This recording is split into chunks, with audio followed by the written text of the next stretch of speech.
শনিবার ময়নাগুড়ি বিধানসভার অন্তর্গত জলপেশ মন্দিরে অভিষেক বন্দ্যোপাধ্যায়ের রাজনৈতিক কর্মসূচিতে যোগদান করতে এসে অসুস্থ হয়ে পড়লেন এক তৃণমূল কর্মী।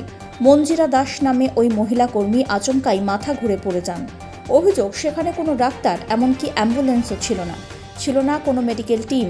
সেই মহিলার আত্মীয় পরিজনরা কোলে তুলে সভাস্থলের বাইরে নিয়ে যান। শেষমেশ টোটোতে চাপিয়ে নিয়ে যাওয়া হয় নিকটবর্তী হাসপাতালে। এত বড় একটি রাজনৈতিক কর্মসূচিতে কোনো রকম চিকিৎসা পরিষেবা না থাকায় ক্ষোভ প্রকাশ করেছেন তৃণমূল কংগ্রেসের কর্মী সমর্থকরা। মন্দিরের গেট থেকে বড় রাস্তা পর্যন্ত প্রায় 600 মিটার কোলে তুলে নিয়ে যেতে হয় ওই মহিলাকে। জলপাইগুড়ি জেলা তৃণমূল সূত্রে খবর, এক মহিলা কর্মী গরমে অসুস্থ হয়ে পড়েন। দলের কর্মীরাই তাকে হাসপাতালে পৌঁছে দেন। পাশেই রয়েছে স্বাস্থ্যকেন্দ্র। সেখানে রাজনৈতিক অনুষ্ঠান প্রাঙ্গণে ফার্স্ট এডের বন্দোবস্ত রয়েছে। তবে এত লোকের জন্য এই রকম মেডিকেল টিম বা অ্যাম্বুলেন্সের ব্যবস্থা না থাকা প্রশ্নচিহ্নের মুখে খাড়া করল এই গোটা পরিস্থিতিকে।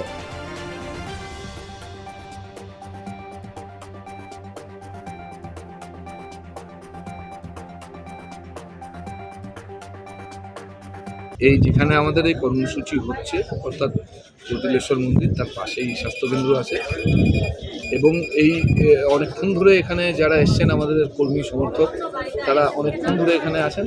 হঠাৎ রোদে অসুস্থ হয়ে পড়েছেন, তাকে সঙ্গে সঙ্গেই আমাদের কর্মীরা নিয়ে গিয়ে পাশেই টোটো, যেহেতু টোটো অ্যাভেলেবেল ছিল, টোটোতে করে নিয়ে গেছে এবং সিকিউরিটি বা এই অ্যারেঞ্জমেন্ট প্রত্যেকটা আজকে যে সভাগুলো হচ্ছে, একদম লাগাতার সভা হচ্ছে, সব জায়গায় ফার্স্ট এড সহ অন্যান্য ব্যবস্থা আছে। হয়তো অ্যাম্বুলেন্সটার কোনো কারণে হয়তো এখানে আসতে পারেনি, সেই কারণে মেডিকেল টিমের তো থাকা মেডিকেল টিম মানে সে মেডিকেল টিমটা হচ্ছে সাধারণ যারা আসছে একটা সভায় গিয়ে যারা যায় তাদের জন্য, তার এটা তো আর বিচ্ছিন্ন কোনো ব্যাপার না।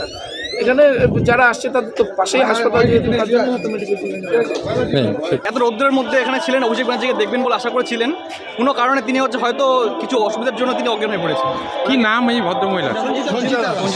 সঞ্জিতা। তারপর আমরা এখন একটা গাড়ি করে ওনাকে হাসপাতালে পাঠানোর ব্যবস্থা করব। টোটোতে করে পার্শ্ববর্তী আমাদের 24 ঘন্টা স্বাস্থ্যকেন্দ্র রয়েছে। হ্যাঁ, এখানে অ্যাম্বুলেন্স পরিষেবা কি এখন পর্যন্ত দেখতে পাচ্ছি? এই যে এত বড় একটা প্রোগ্রাম, কি বলবে? ঠিক, আমরা তো এখনও অ্যাম্বুলেন্স চেষ্টা করে পেলাম না, জানি না আমাদের ঊর্ধ্বতন নেতৃত্ব কী করেছেন সেটা আমরা বুঝলাম না, তো আমরা ওই জন্য টোটোতেই পাঠাতে